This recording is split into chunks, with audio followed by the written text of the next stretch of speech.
Talk about the resurrection, Jesus' resurrection, and how, but also about Jesus and the law and Jesus' own religion, his own practice of faith. But perhaps I'm going to go with the resurrection question because I think that's slightly more interest. Well, not more interesting, but it's what your theory as to what really happened is very, very interesting. I think viewers will find it interesting.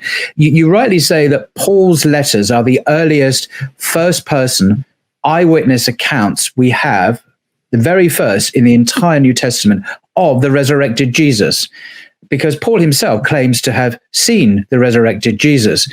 And the way he describes the body, the physicality of it is very interesting.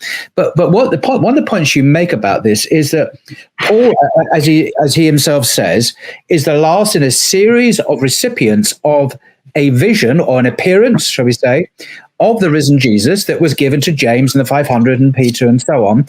And last of all, as if to one untimely born, Paul says, he appeared to me. Now, what that appearance consisted of, you do discuss in some detail. And that part of the book actually is quite scholarly, I think. I'm not behind the rest of it's not scholarly, but you are moving in a more academic direction there. I get the feeling, your analysis of concepts and words and philosophy and so on. But to me as a layman, it struck me, if the road to Damascus vision is what we're talking about here, in one of the three accounts in Acts that we read of this vision given to Paul of the resurrected Jesus, the people with him in one of those accounts saw nothing. They heard a voice, but they didn't see anything.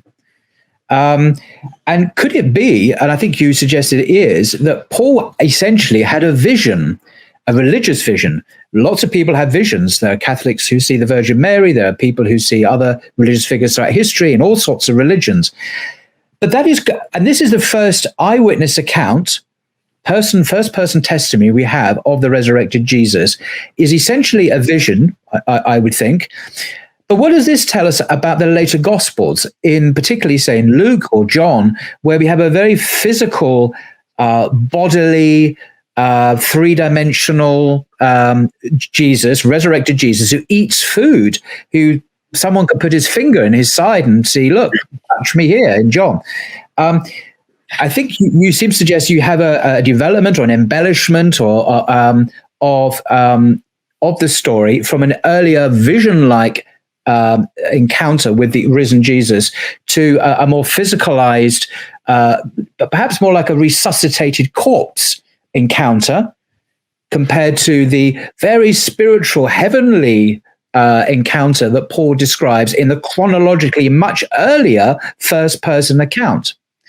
Am I being crude but fair to you so far in your... Absolutely, yeah. And it's so important to note that it goes in with the first question that you ask.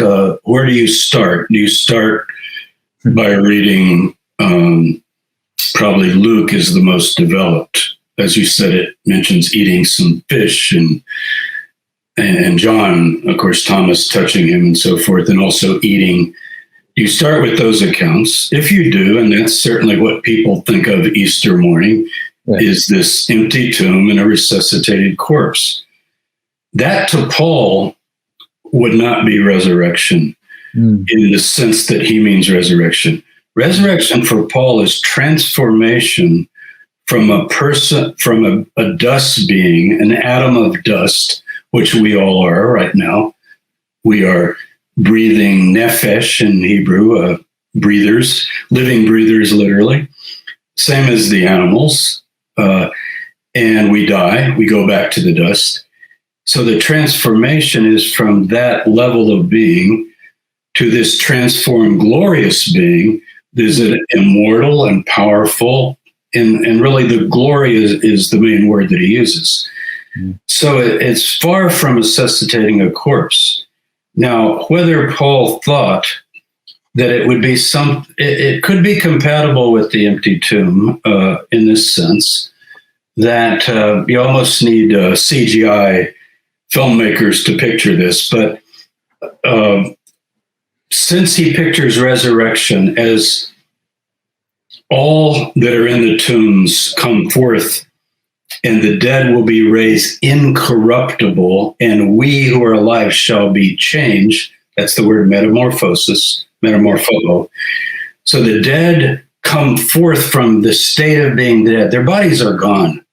Their bodies are gone to the dust. We're not looking for atoms. We're not trying to find any body parts. Somebody could be cremated. Even the book of Revelation talks about the sea gave up the dead that are in it. We're not talking about finding corpses. Even scientifically, we know that's an absurdity. Once someone is deteriorated enough, they're just gone. And so Paul's idea is, no, the essential you, though, comes forth, but it's reclothed. He understands the state of death. He calls it in 2 Corinthians 5, a very important passage on this. He says, we're living in a tent, the body of the tent. That's actually an image of Plato also. Yeah. So you are not the body. It's dualistic in that sense. You're in your tent. And then he switches to clothing. Paul does this all the time. He uses two metaphors and mixes them. So you're in a tent, and then you're in these old clothes. You take off your clothes, you get out of your tent, and you're tentless or naked, as the case may be. And then you get reclothed, new set of clothes, new body, or a permanent building rather than a tent. So he actually has two analogies going at once, and they kind of cross.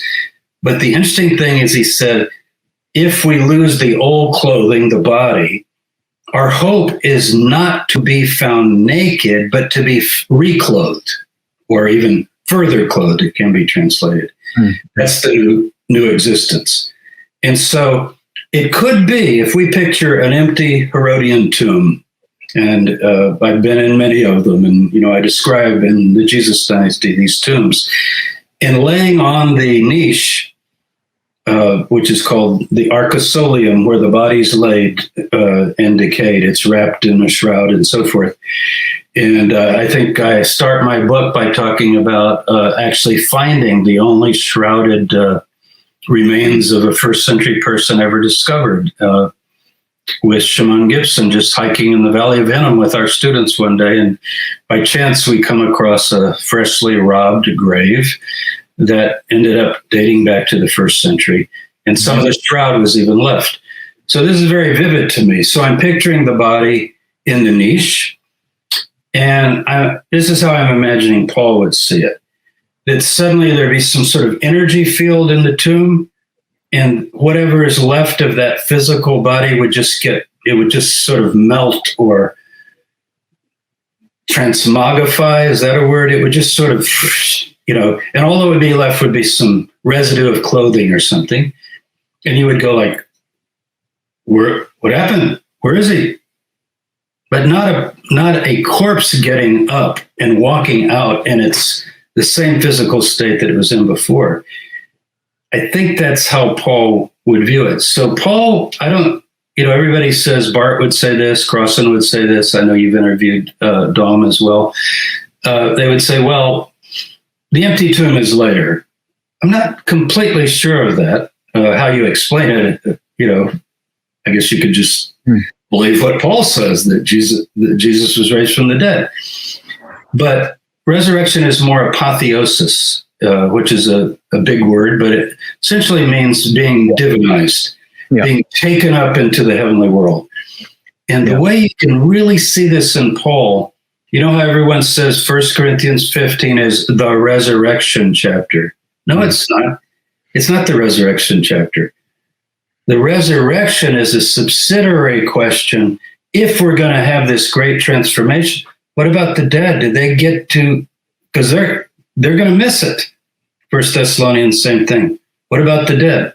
Don't worry about it. They also will experience the same, even though they've died. But it's the transformation that is the topic. So if we wanted to put a title on that chapter, which it's not necessary we do, but we do this sort of topical thing, it would be called the revealing of the new Adams, ADAMS, the new Adamic race. And these are these transformed spirit beings. He said the first man, Adam, was a man of dust. He actually quotes Genesis 2, verse 6. He quotes it. The second man, Adam, is a life-giving spirit, a transformed spirit. Now, why body? Well, for Paul, body is your mode of being. You're not just this essence that effuses through the universe or even in some kind of interim state, but you actually are awakened. His metaphor is sleep. You're awakened to this new empowered existence that is far beyond anything that could ever be the case in this material world. Well, what strikes me about the resurrection encounters, well, perhaps I should qualify that. There is what I perhaps irreverently call the zombie apocalypse at the end of Matthew's gospel, where at the time of Jesus' death, you get an unknown number, a large number of people coming out of their graves. Actually, this is bodily resurrection, resuscitation style, and walking around Jerusalem and returning to their families. But that apart, those two verses, those two solitary verses, which have no other attestation in history, as far as I'm aware, not in Josephus or the Gospels or anywhere else. So parking those on one side, what strikes me about these resurrection appearances in the early Christian tradition is that they only ever happen to disciples. Christians already, disciples of Jesus. They don't happen to anyone else. They don't happen to Pilate or any non-Christians. So it's already that the true believers are receiving this visionary experience.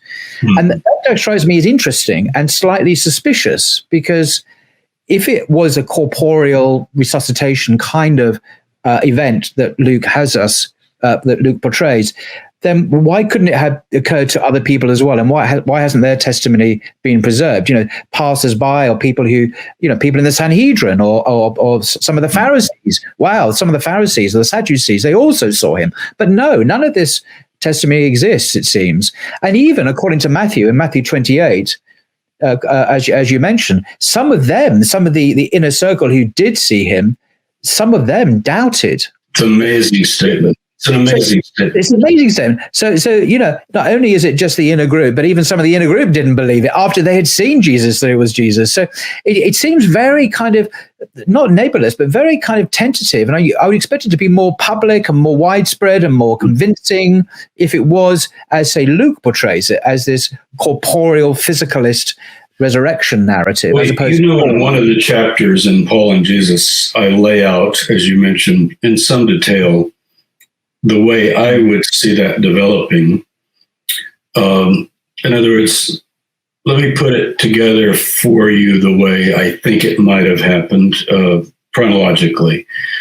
The earliest experience, the one Paul's talking about, was akin to some combination maybe of seeing a light or seeing a manifestation of glory, but also a presence, an incredible presence. Yes.